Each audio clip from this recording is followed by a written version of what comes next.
Yo, what's going on, guys? Welcome back to another episode of Georgia Sports Nation. We got some more Hawks and Braves content coming for you guys today, and as well, happy holidays from all of us here. I hope you guys are enjoying. If you're in school, hope you're enjoying your break. Happy holidays to everyone. Hope you guys enjoying time with the family and all that. I know I have. So happy holidays to everyone out there.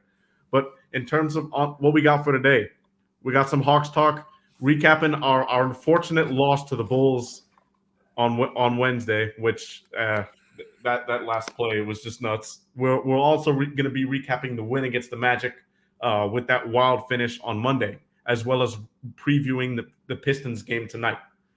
For Braves talk at the end, the Braves traded for Lewin Diaz, who was with the Orioles. We'd seen Lewin Diaz a lot with the Miami Marlins before this, so we'll be talking about that, as well as how the Mets ended up signing Carlos Correa to a record-setting deal, and just how that all went down and what that means for the Braves. So that's all what's on deck for tonight.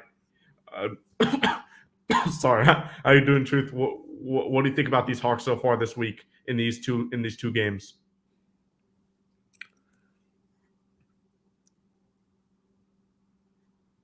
Uh, Usually I'm very optimistic, Mikey. I'm more concerned with our team's mental psyche right now. It's just a whole lot going on. But let me stay focused on the games. We got to close. We got to finish better. We're not closing out games the right way. For you know, for whoever you want to point the finger at, for whoever you want to blame, they need to figure out how to close games. Right now the fan base is split down the middle on where to shift the blame. I'm not even going to go into that.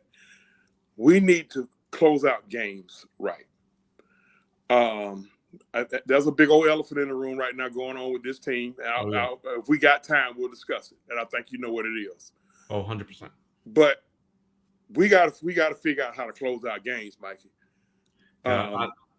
Our offense is really the main problem. Like defensively against the Bulls, the Bulls down the stretch in this game made 6 straight mid-rangers. 6 straight mid-rangers. Contested well.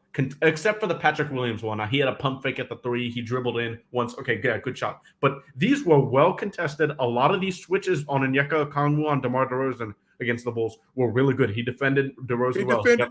Listen, they were all defended well. The only one DeMar missed was the one right now, in hindsight, I wish he had a made. Yep. Because he makes it, we got a second and a half left on the clock. Maybe 2 seconds. Yep. So, but while we're shooting ill-advised jumpers and threes, they shot 6 straight mid-ranges. For what? Listen, right now, because we done tore our head off in New Pack City group. Shout out New Pack City. My man Jamal Price and the crew over there. We done tore our head off over there about who's at fault. But forget about who's at fault. It needs to be fixed. And I'm saying this as a 50-plus year fan. It needs to be fixed soon. This team has entirely, Mikey, too much talent. It does. Too much talent to be doing this. Okay, so it need to be fixed. That's it. Now, normally I would be confident about playing the Detroit Pistons, but I ain't confident about playing nobody now because we so unpredictable. Yeah, who knows? Like we'll go out there and have a game against the Bucks or the Nets or the 76ers. Play lights out against top tier teams, and we'll look like world beaters. Yeah, we play lights out against those teams, man. And so they need to fix that down the stretch.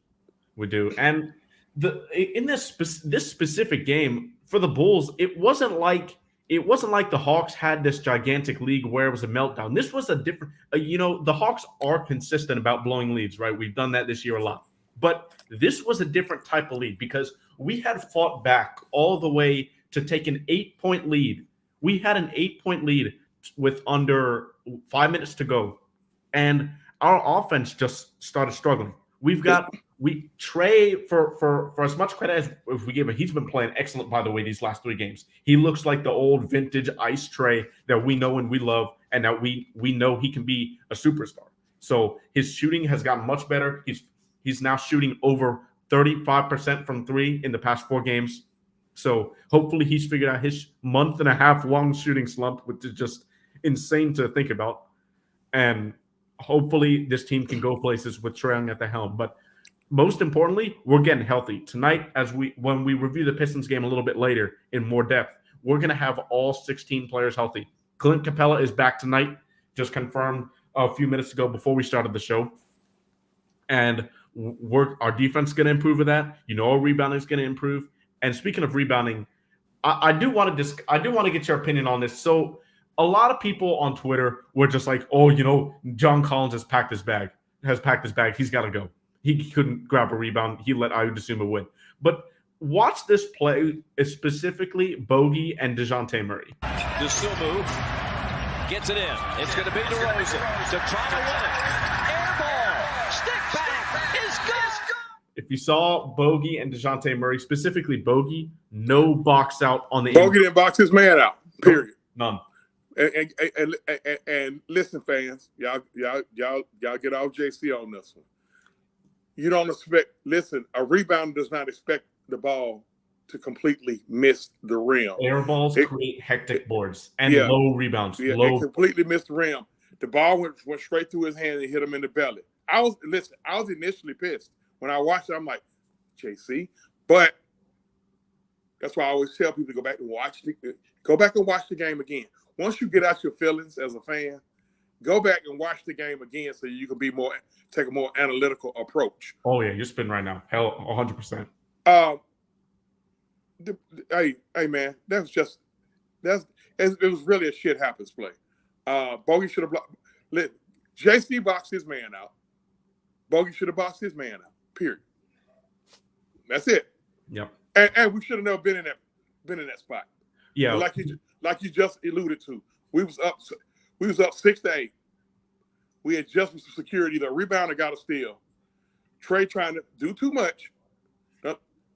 On a break, threw the ball right into I keep calling him Jokic, Vucevic's hands, and that's when it started. Listen, it started with a Trae turnover. Yes, Trae's been playing lights out, but he only plays lights out for 3.5 quarters. That's true. He in the regular season, and I'll never understand this, right? When we had that Eastern Conference Finals run in close games, we always came out on top. Mm-hmm. Trae Young led the offense beautifully. For some reason, in the regular season, this is every year of his career.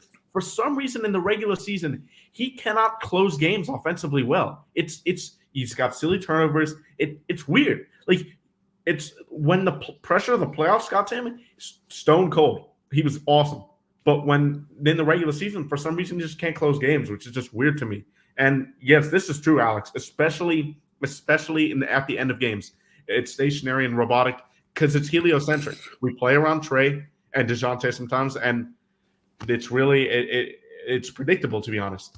And we turn into ball watchers, and right now it's getting the coach killed, and it can ultimately cost the coach's job. But see, here's the thing: the coach is in a pickle. You got a $210 million superstar. Yep. But basically, you're doing all you can to keep him unhappy. You keep him happy, and from the reports, he's still unhappy. Those reports. I'm not even gonna give even 2 thoughts about what that report was saying from Kevin O'Connor about how Trae might be supposed to trade. Yeah, I don't care about what comes from the outside. My issue with that is what's being leaked from the inside. That's my issue. Somebody on the inside talking. From like 2 weeks ago. Yeah. Somebody on the inside talking. I mean, it's obvious. Somebody is talking because they got to be. People like Kevin O'Connor. He's got to be given something. Yeah, he's not going to make something up out of thin air. He's not just going to just make something up. He's got to be somebody's talking. Whether it's from the locker room or somebody connected to the locker room, and I'm gonna leave that right there. And I did want to get to this point real quick, but Alex, Kevin Huerter's having a career year. A lot of the media and a lot of Hawks Twitter was on, Tony Ressler, and rightfully so, about the luxury tax stuff and everything. But Kevin Huerter is not exactly having the year that everybody thinks he's had. This year, Kevin Huerter started off super hot. He was shooting over 50% from three. He was going crazy. He has really tailed off. While he's having a career year, if we had Kevin Huerter on this team, it's not really going to change much. Well, here was my issue about moving Kevin Huerter. Imagine where that bench will be right now. Oh, yeah, it would be better, but I just don't think. Yeah, I just don't think we're 4 through 5 games better than without Kevin Huerter. I think AJ Griffin's basically playing what Kevin Huerter's been. Well, but here's the thing. Imagine where the bench would be. That's an extra piece. That's an extra piece coming out the bench. Like there is no Justin Holiday. Yeah, that's the hurtful part. Like, we traded for Justin Holiday. He's out of the rotation. Like, he's been horrible. He's like out of the rotation now. I like him on the team still, because you still got to have that veteran presence. Oh yeah, I like him on the team. I see him talking to the guys a lot, so that's cool. But I mean, that's water under the bridge. But Kevin Huerter, Sacramento, it ain't rocket science. Sacramento is actually a playoff team with him now. Oh, they are. So he probably not having a career year over there, because yes, he has tailed off just slightly. No, we're not. Yes, folks, relax. We know this is a Hawks talk, but he was once connected to the Hawks. But he's created that threat that they needed on the outside that opens things up now for Sabonis and the guys that's driving the lane, the Fox guy. So that's enough of that. Okay, Huerter's gone. Good luck to him. We love him. It is what it is. But we got to close games out better, and it starts with our superstar point guard. Nail on the head right there, Southside 2 here with we give up leads and can't score. The defense is fine in late games. That miscommunication there on the Markelle Fultz layup in the Orlando Magic game, which we'll go over in a bit here. That was, we don't really see that from a Hawks team. The Hawks team, when healthy, has been a top 12 defensive team in the league. Can you pull that play up? I want to show something. I want to show something on that play, because a lot of people are killing Trae Hunter on this. But that's so bad. Yeah, it's so bad killing Trae for that. They killing Trae Hunter, but if you could pull that play up, I can show y'all why that happened like that. Yeah, I'm gonna get that play. But okay. Well, you know what? I'll just say this. On that play, Murray had folks, of course. Okay. On that play, you usually funnel the guy to the shot blocker, but we don't have one because Clint Capella's out. Trae Hunter, he couldn't leave. Everyone standing. He couldn't leave Paolo. He couldn't leave him. Now, if my memory serves me correctly, he had Paolo Banchero. But go ahead, if you got it, go ahead and scream it up. Yeah, I'm pulling it up right now. So we'll sit back and let OG analyze some film here. All right, and here we go. As long as it loads, I don't know why it's not loading here. Come on. All right, there we go. And here we are. Everyone standing. Here comes Orlando with a chance to win it. Fultz head down driving. Fultz gets through. He scores at 3. Okay, all right. The sound's off. Listen, if you can unmute during it. You can unmute during it. Okay. Yeah, I'll do it again. Okay. So unmute. You have to press unmute when I do it. Okay, guys. Everyone standing. Okay, here comes right Orlando here with a chance to win it. He really can't leave Paolo. If he leaves him, folks just gonna kick it back to Paolo for an easy mid-range jumper. So he was kind of in a pickle right then. I'm thinking on that play that DeJounte's supposed to funnel him to the shot blocker, but on that, I just rather DeJounte just stay with him. You know. Yeah. And but I mean. So it was really kind of miscommunication. So everybody killing Trae Hunter. He couldn't leave Banchero. 100%. He couldn't at all. Like you can't just let a wide open shot go for the game. And your second best defender out there, or listen, those are the two best defenders. Oh yeah, Murray, perimeter defenders. Yeah. Now, Dre Hunter, he's supposed to trust Murray. He's supposed to trust Murray to stay with folks. So I don't know. It's just, luckily, Orlando bailed us out with the foul, Yeah, but so just wanted to clear that up. And last thing I wanted to say about this Bulls game is we go more in depth into the Magic game. Or two things actually. One, I want to get your opinion.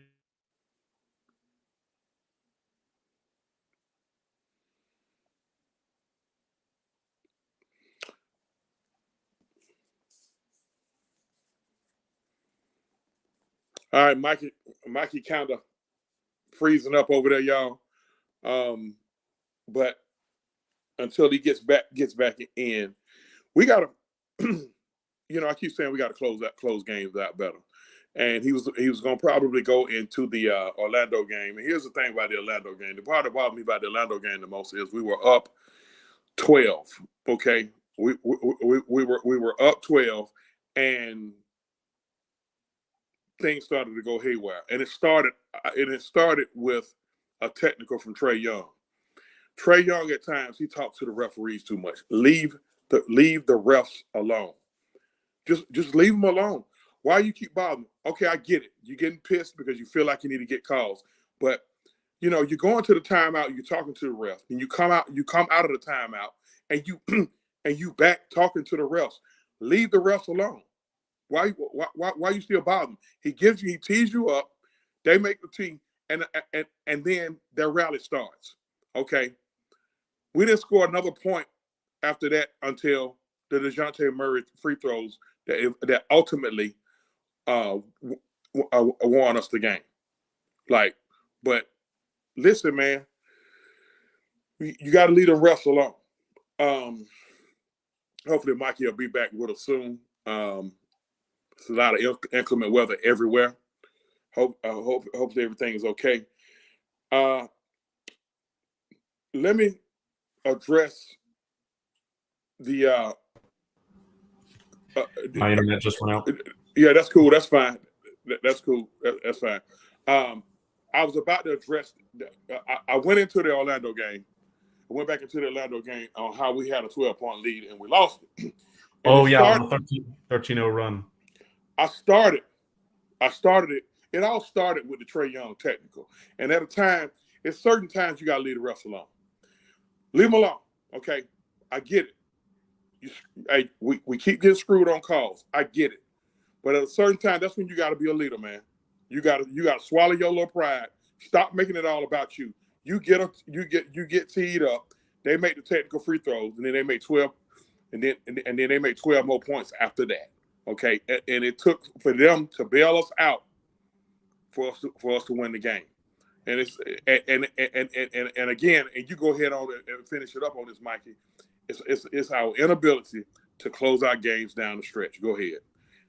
Yeah, Trae at the end of the game was talking in his press conference saying, Mo Wagner was like playing dirty. And in the last 2 minutes of the game, in the last 2 minutes report, the NBA did reveal that there was an offensive foul that wasn't called on Mo Wagner a couple plays before that. But you're completely correct. Trae, the past is the past, especially, you wait till the 2 minute report comes out the next day. I know you're pissed and stuff like that, but you got to wait.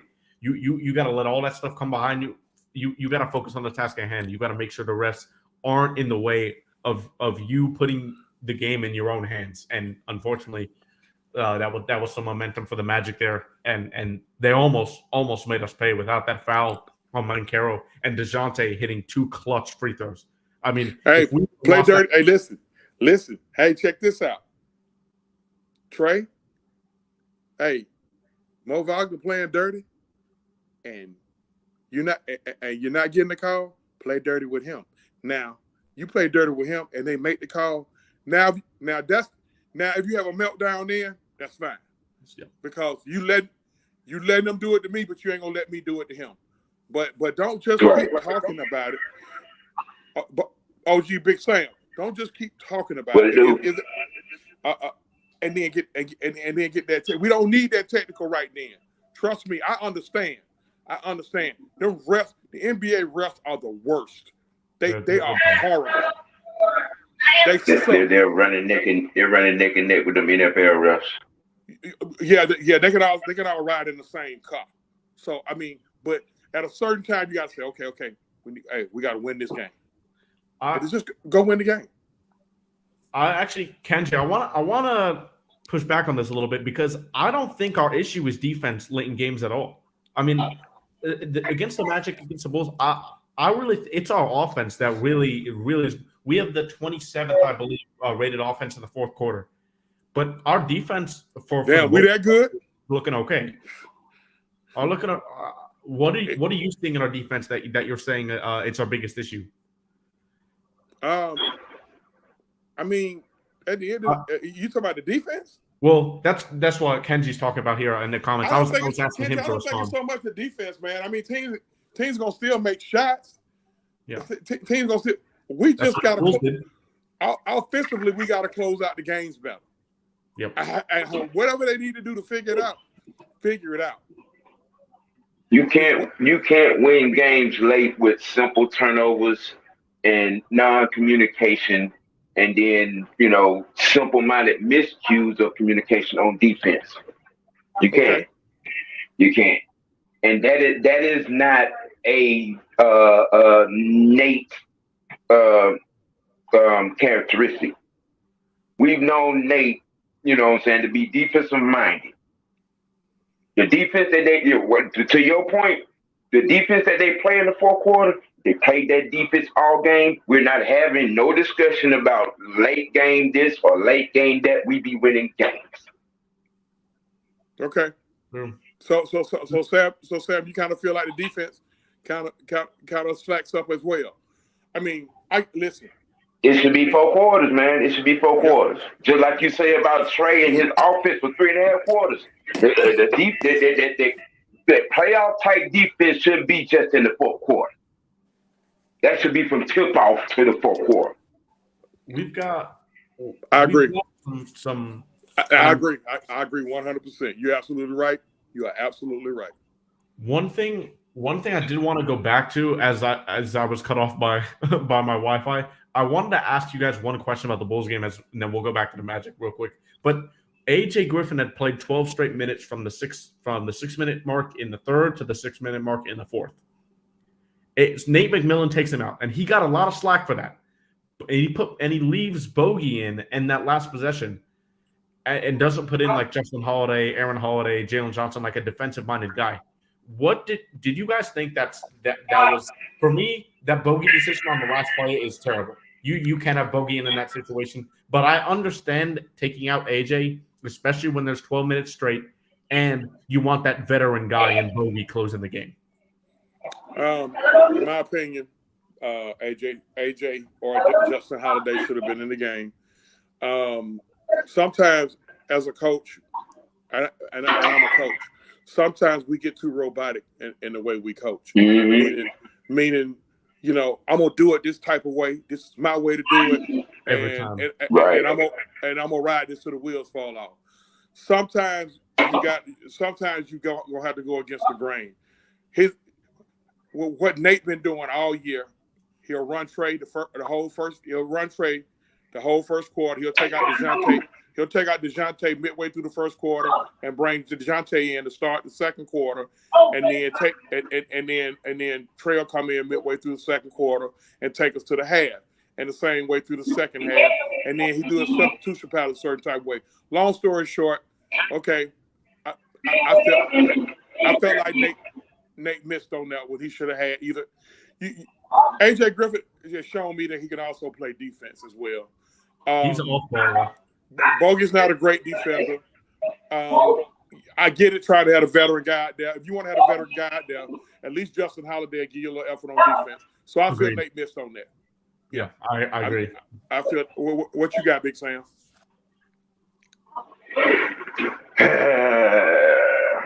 Well, coach, so a lot of times we second guess coaches' choices and how they do things and what, formula that they stick with.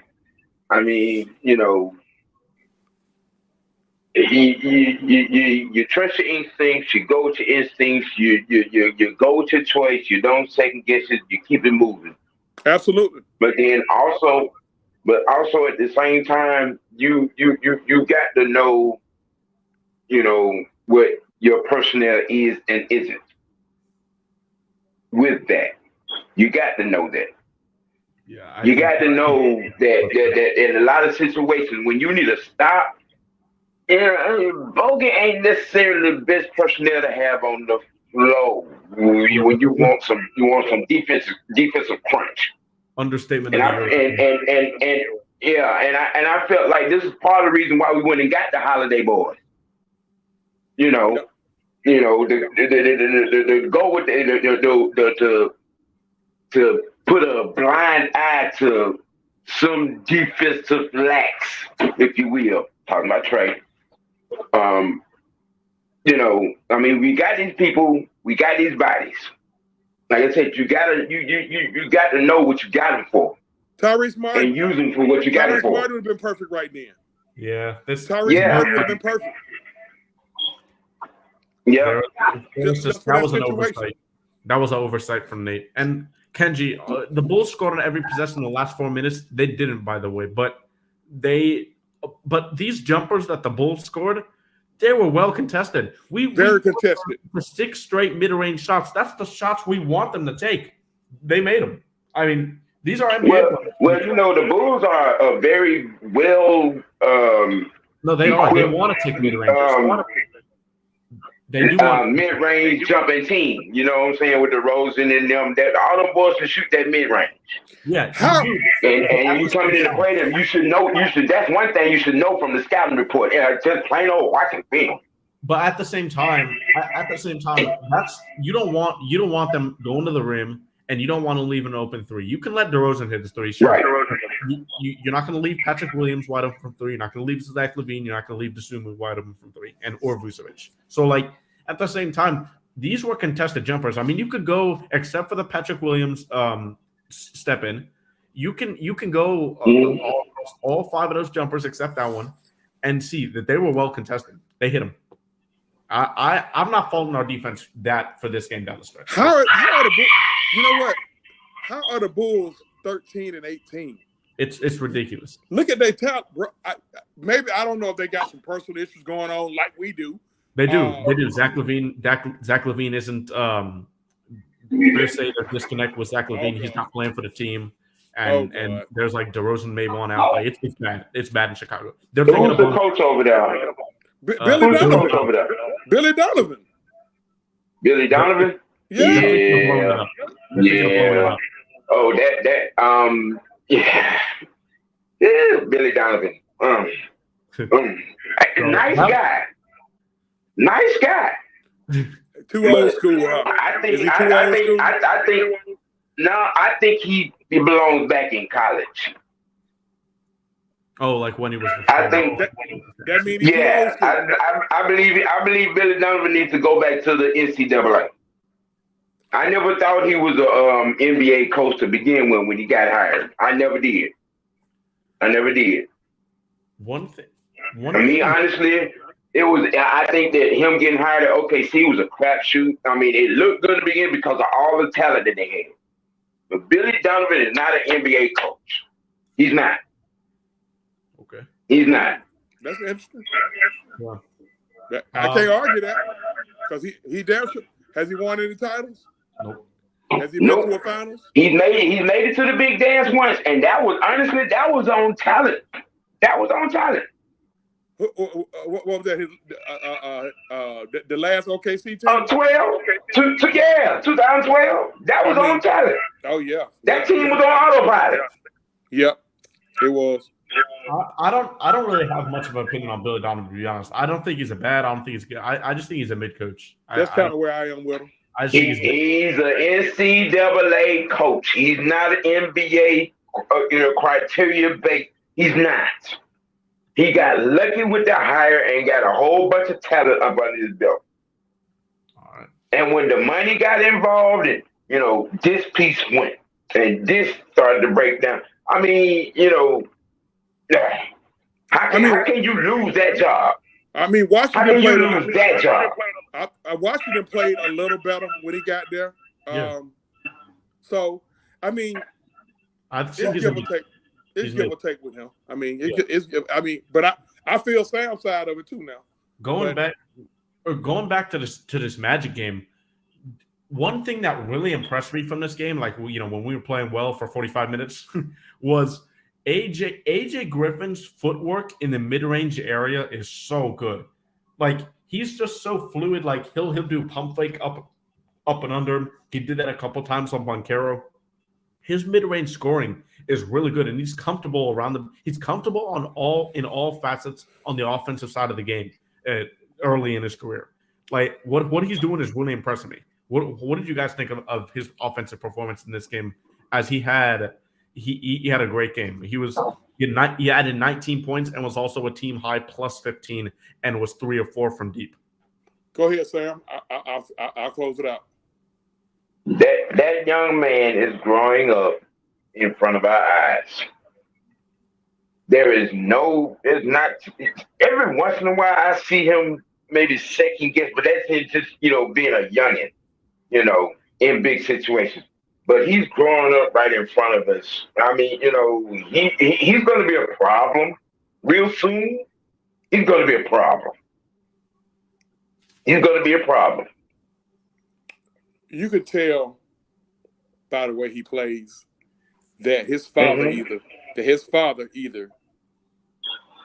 played the game, his father was his coach. His father is an assistant coach on the Raptors. Yeah, exactly. You can tell by the way he plays. He's very fundamentally sound. Dre Hunter kind of similar. Dre Hunter fundamentally sound. You can tell they've been to all the camps. You can tell they've been to all the camps, but he's very fundamentally sound. He refuses to do it the wrong way, and he's doing it the right way. That's why he's looking the way he's looking. One thing, he's no question the steal of the where we drafted him at. Oh, it's a steal. He's the steal of the draft. 100%. He may not. Banchero gonna probably be runaway rookie of the year. Yeah. But he the steal of the draft. 100%. There's no way anybody else can argue any other steal of the draft. You can say like Walker Kessler's been really good in Utah, and Kessler is good. He's really good, but. Let me just add this little detail in real quickly. That Rudy Gobert trade for the Timberwolves, that is so bad. Like that trade so far has looked awful for them, just awful. But yeah, Walker looks like a more athletic Rudy Gobert. He literally looks. I'm hearing some rumblings and grumblings up there about. Yeah. I mean, it's looked bad for them, but as we move on to the action tonight. We're going to be facing the rebuilding Pistons after a tough loss to the Bulls. We got to start out against these young rebuilding teams who, they gain confidence as they stay late in games. They stay in the game, maybe 5 to 10 points. They're going to gain confidence if they're close in the fourth quarter. You need to get a big lead early. Crush their confidence. The Pistons are without Kate Cunningham. They're one of the worst. They have a 117 defensive rating. I believe this season. Or is it this season or is it in recent days? I did see that somewhere. But regardless of what it is, this is a game we should blow them out after especially a collapse that ended in a win on Monday and a collapse that ended in a loss on Wednesday. Yeah. Well, they're 118. They're 1-7 in their last 8 games. 1-7. Yeah, this is a game where, we could come out and just put our foot on their necks, play some starch hard defense. We play Nate McMillan defense for 48 minutes, and we could, go home easy. Yep, and the best part about tonight, is Clint Capella will be back. We're going to be fully healthy tonight. Good. Nobody on the injury report. for the Hawks. All 16 guys with the team and all 16 guys available. So really going to be interesting to see what Nate McMillan does with rotation. Because after the Bulls game in the second half, we had a 7-man rotation. 7-man rotation. Jalen Johnson didn't play in the second half. Frank Kaminsky didn't play in the second half. Aaron Holiday didn't play in the second half. We only got minutes from Bogey and AJ off the bench. Really going to be interesting to see. Obviously, Onyeka is going to go back to his bench role where he hasn't been good so far this season. He's been excellent in the past 3 games. Excellent against the Bulls. He had 18 and 11 with a career high tying 5 blocks and a career high in minutes in 40 minutes. We need that Onyeka to show up, but off the bench.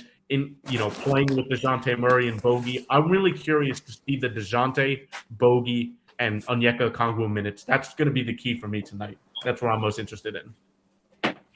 And you know what? Listening to all of that, I would feel real confident about the Hawks just going out there blowing them out. But they've been so freaking unpredictable, man. They so freaking unpredictable. Like, which Hawks team gonna show up? Is it gonna be the Hawks team that done beat Milwaukee twice, or is it gonna be the Hawks team that lost to Houston when they had 2 guys go for 83 points? Mikey, Sam, y'all help me out. Please give me some. I need some therapy. I need therapy. Sam, go ahead. My straight up no BS assessment of this is, whatever this elephant in the room, in the locker room is, until that get fixed, this team is going to be up and down. Yeah. And a lot of people are saying whatever the deal is with Trae, because a lot of things that he's doing off the court, it's showing me red flags, and I'm seeing some disturbing shit about to happen come off season. One thing I wanted to point out, Kenji points it out here, DeJounte has actually been playing so many minutes, even coming back from his injury. Yeah. He played 40 minutes against the Bulls, 40. And against the Maggiet, that was his first game he came back. He played 38. I mean, these minutes are insane for him, especially coming off an ankle sprain. So, is he 100% yet? Man, we got 4 point guards on this team. There's no reason why any one of them guards should be playing 40 minutes. I agree. Agreed. I agree. 100%. He's been playing so many minutes, and this is all the more important. Why tonight it's got to be a game where we put it out in 3.5 quarters. Let last 5-6 minutes. Let the starters rest. Get the bench in. Get Frank Kaminsky, Tyrese Martin, Justin Holiday, Vit Krejci. Let them get these minutes and blow them out by double digits, because we need that type of win tonight. No, and you know what? I'm glad you mentioned Frank Kaminsky. I think Frank could stand a few more minutes. No, Yeah. Okay.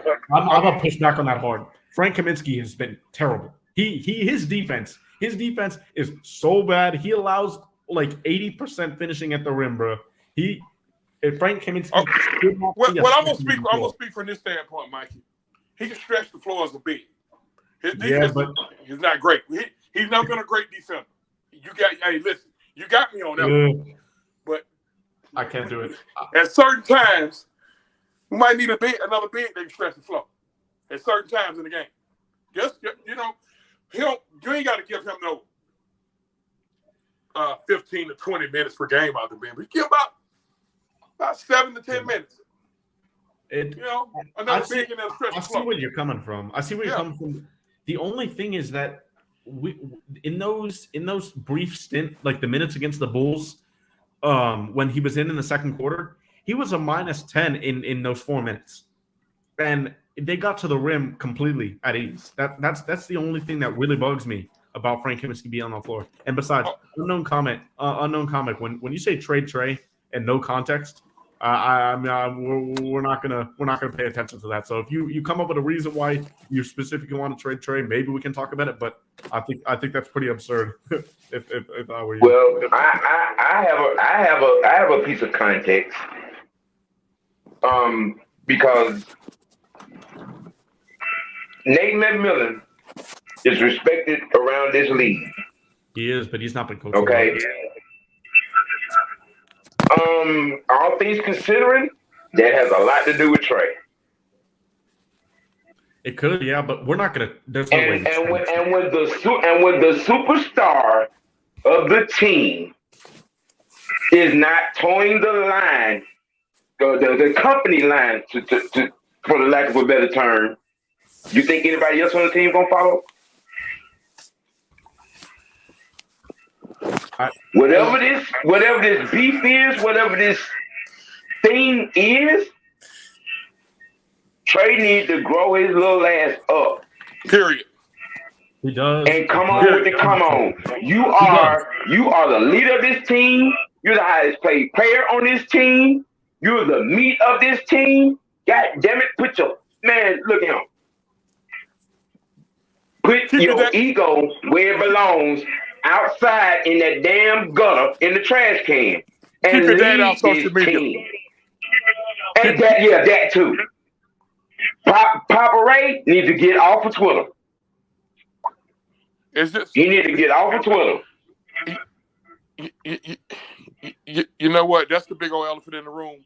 And hey, listen, that's something, because I already know we short on time because we got to go to the Braves. Yeah. We can really table that the next week.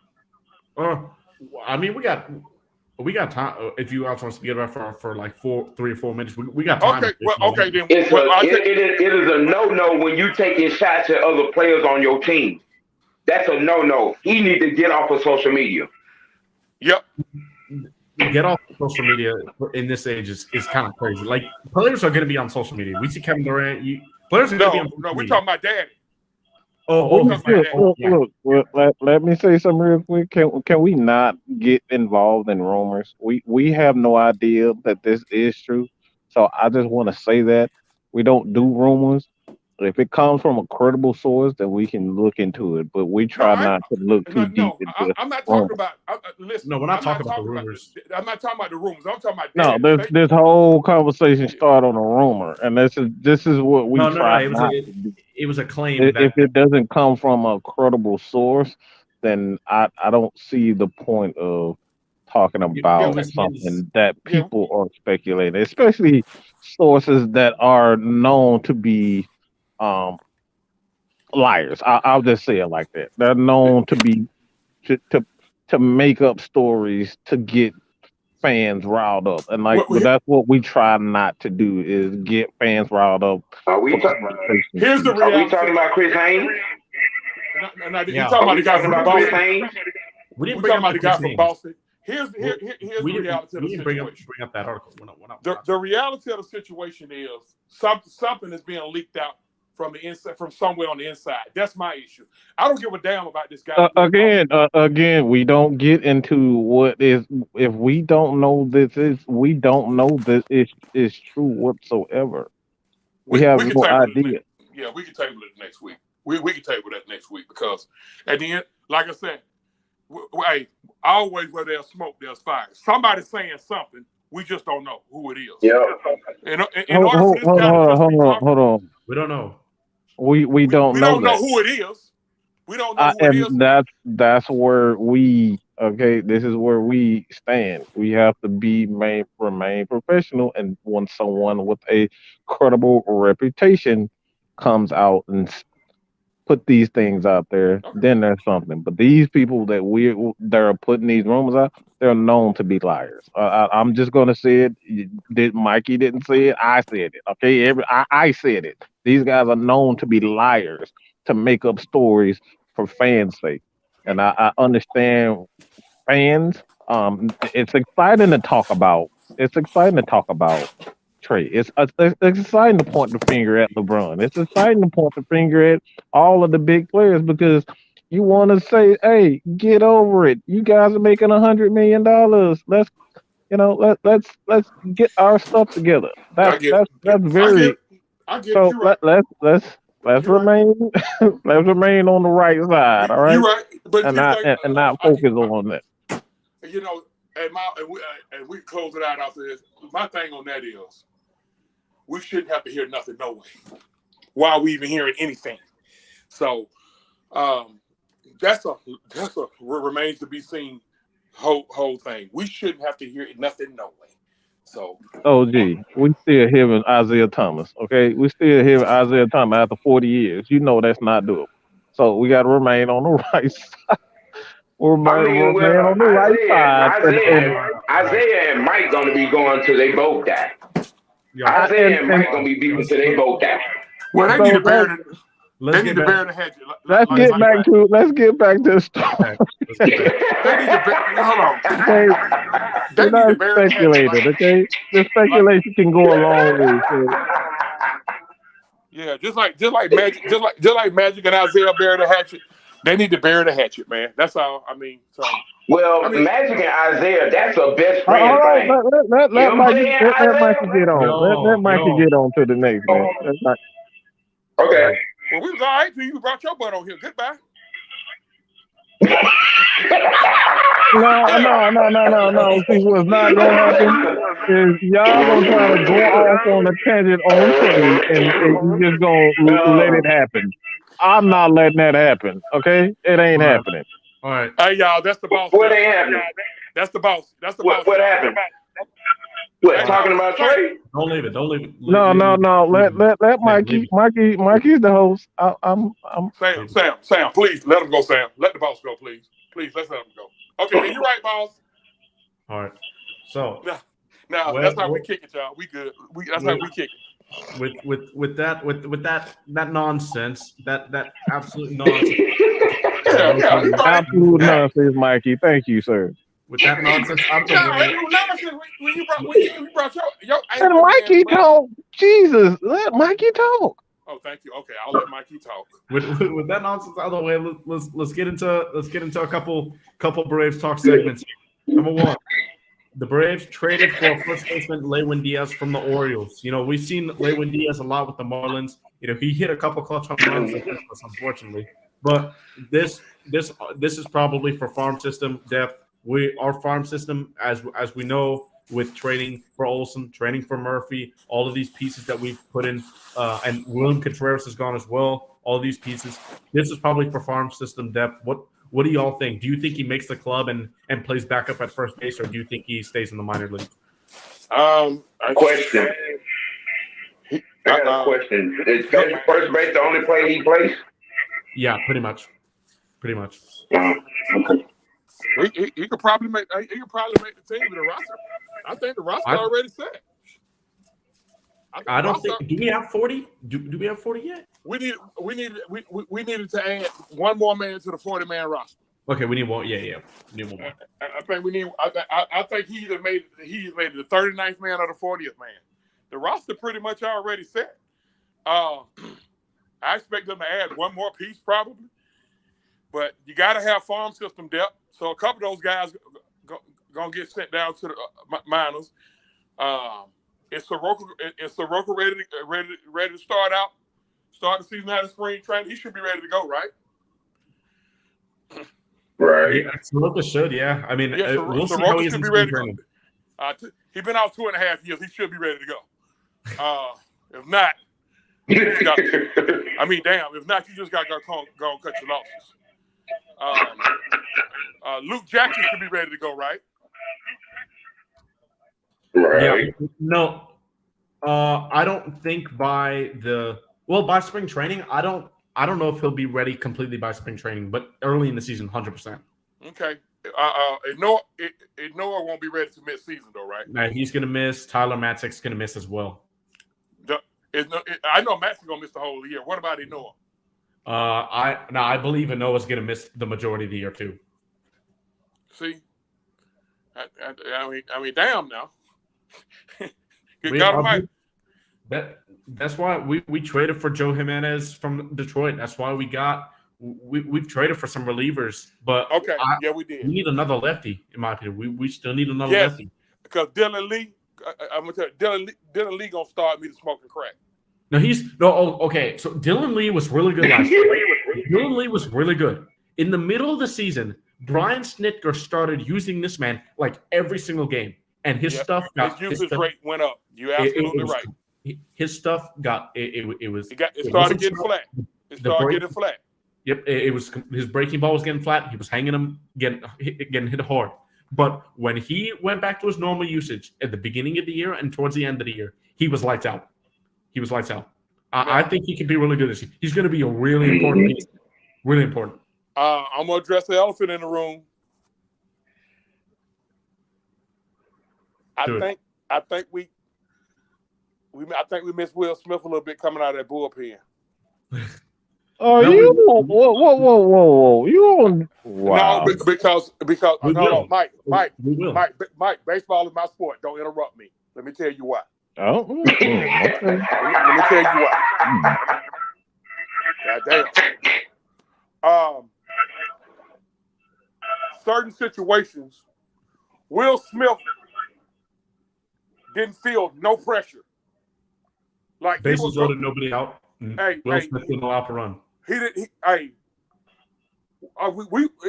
his times where he'll lay one over the plate and the dude will hit it to the parking lot, but he felt no pressure. So just he didn't give a damn about pressure. Like you could throw him in there and he gonna have that same demeanor, that same look, and he get out of situations. Okay, him not being there played a part. Okay, Tyler Massey getting hurt played a part. Okay, Dylan Lee ain't it to me. Schmidt had to overuse him, and that caused problems coming out the bullpen. Okay, so I'm just saying, I ain't saying Will Smith is the second coming of Aroldis Chapman. Absolutely not. But just his presence out there and how he has that calming type effect when he's on the mound. That's what the Braves missed. I agree. That's just my opinion. Sorry, man. Sorry to cut you off and talk to you bad. But that's what I meant. Look, don't worry about it. I'll get you back. I'll get you back. Oh well, yeah. We take turns getting each other. Hold on, wait a minute. Hold on. Anyway, that was me getting you back. Hey, let's get. That was me getting you back. Sam, what you think about Diaz? Do you think he makes the team? Do you think he makes the team or stays in the minors? Well, when I saw this trade that didn't happen, I was kind of confused because I was just like, okay, is there something wrong with Olsen, or are we just trying to add a bat? He started like every game for Miami when he was there. You got to have a backup second. Okay. You got to have a backup at every position. I don't think we got a backup first baseman. Yeah, I don't think we have. Maybe Riley, but Riley hasn't played in God knows how long. I don't want Riley. Yeah, see that right there was leading up to me this question here because I have not ever, as long as I can remember, going all the way back to 88, not us not having farm system depth. And I think that's a large red flag. If we are digging for to be adding depth to fill the farm system, that's a problem. Yeah. You know why, Sam? Because the Braves have never not had stock in the farm system. But we're in win now mode. We're preparing now. Yeah, we're in win now. Here's the thing. To all of my Braves fans who raised all that sand, why we didn't go out and get veterans during midseason this past year like we did the World Series year. See what happened right when you go out there and you get them veterans, you got to deplete your farm system. Alex Anthopoulos couldn't continue to deplete his farm system. So what he chose to do this past season was secure the future and keep our farm system straight. Like, we can't just keep depleting the farm system. At a certain point, the guys that we got to grow up now. They got to grow up and go out there and win it themselves. Right. Yeah. And that's why we're now mode. That's why we had all this farm system throughout the rebuild in the mid 2000s and early 2010s, or not mid 2000s, yeah, the early 2010s and the mid 2010s. That's where we got all this farm system depth, and now we're using it to win now for Sean Murphy, for Matt Olson, for these guys that are going to bring upgrades to our team. So that's That's where we're using them now. But as we go on to our final topic today, yesterday, was it yesterday or 2 days? I believe it was yesterday. I woke up to the news that the Mets signed Carlos Correa. This man was going to the Giants for like a week, and something went wrong with it couldn't be released by media. The Giants would not tell anybody, but something went. There's a complication with the physical. It's this man, Steve Cohen, the Mets owner. If you don't know, Steve Cohen offered to pay for his physical and for whatever was holding back with the Giants for him to come to the Mets. He spends so much money on this team, but the Mets infield is scary. They've got Alonso. They've got McNeil. They've got Correa and Lindor. This Mets team infield is scary, and this Mets team is going to be really good. Expensive, but really good. It makes it all the more reason for us to be motivated because we're not on the payroll right now. We're not a top 5 team in payroll like our owner said. What do you guys think we do? Do you guys think we have more money? Or do you think we go out like with a underdog mentality kind of thing? Hey, man, here's the thing with the Mets. They looking like 97 Marlins. They spend so much time trying to compete with the New York Yankees. But guess what? The Yankees not in y'all division, bruh. We're going to let y'all keep having the highest payroll while we winning our 6th straight division title. Mic drop. Enough said. What do you think, Sam? Yeah, that's it. That's it. I have no it's pointless. You're gonna lose. I don't understand the point. I don't understand. You shelling out all this bread to finish second. They're 1 through 6. It's like they're trying to relive the 97 Marlins run when they spent all that money on Bonilla and Sheffield and them.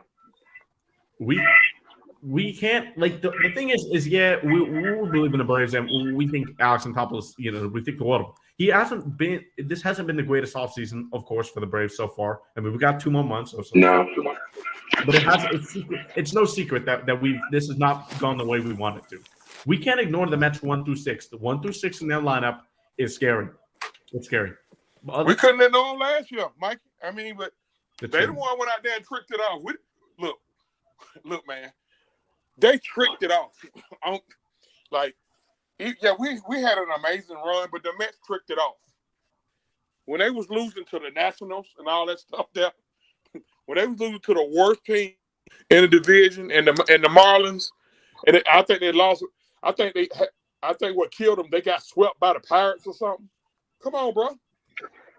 Yeah, and y'all spending all this bread. Yeah, they are. They're spending a ton of money.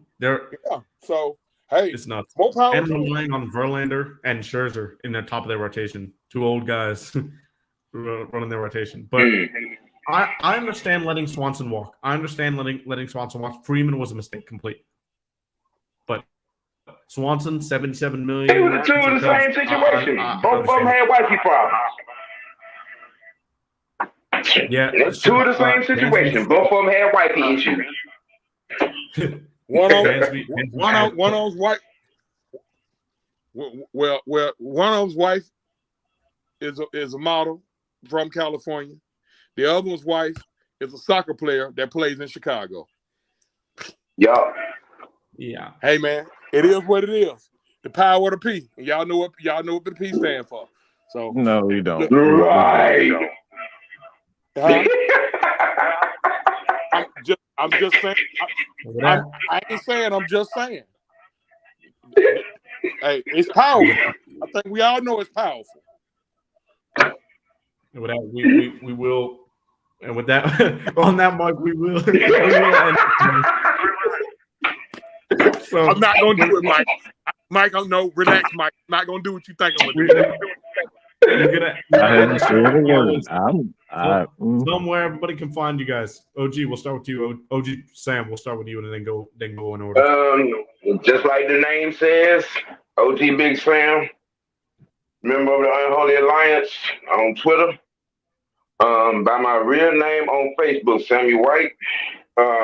And on IG, it will be 3G WHIT.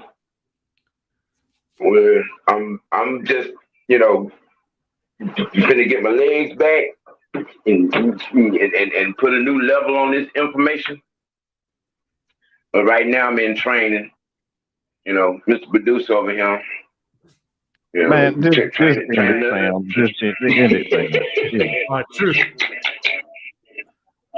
See, microphone training. Hurts on Twitter, on IG. It's Big Scooby. Because Scooby is my nickname. Our Right. Facebook, Currency M King. And my YouTube channel is called King's Ransom, KINGZ, RENTZOM, member of the Holy Alliance. I always seek and speak the truth, the whole truth, and nothing but the truth. And nothing but the truth. Mike, what about you? Just pray for me. I don't want anybody to fall. Just pray for me. Just pray. Listen, and listen, we've taken Mike through a lot. He has some problem children in his stable, and he's been having to do a lot of.